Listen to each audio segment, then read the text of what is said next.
এখানে সকাল সকাল মা করছিল মায়ের কাজ আর আমি করছিলাম আমার কাজ, মানে মাকে ডিস্টার্ব করা। নমস্কার বন্ধুরা, আমি অর্পিতা মারের একটা নতুন মিনি ব্লগে আপনাদের সকলকে জানাই স্বাগত। কালকে ব্লগ করতে পারিনি বলে তাই একা একা এখানে বকবক করছিলাম, আর এখানে একটা দুপুরবেলায় শাঁকা পাঁপড় হাতে তোমাদেরকে দিচ্ছিলাম রুম ট্যুর। কিন্তু সেরকম কোনো ব্যাপার না, এমনি তোমাদেরকে রুমটা দেখাচ্ছিলাম। আর এখানে দেখো মা বেরোবে বলে রেডি হচ্ছিল, আর মায়ের চুলটা এত সুন্দর লাগছিল তাই বলছিলাম একটু ঠিক করে পোজ দিয়ে দাঁড়াও। আর এই যে এখানে দুপুরবেলায় বসে বসে দেখছিলাম গভীর জলের মাছ 2 সিরিজটা, আর কালকেই ছিল ফ্রেন্ডশিপ ডে তাই ভাবছিলাম।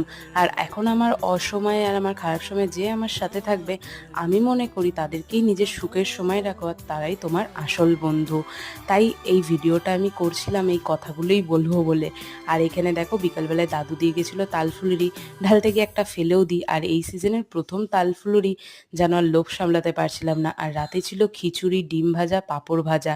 আজকে এই অবধি, সবাই ভালো থাকবেন, সুস্থ থাকবেন। ভিডিও ভালো লাগলে লাইক। টাটা।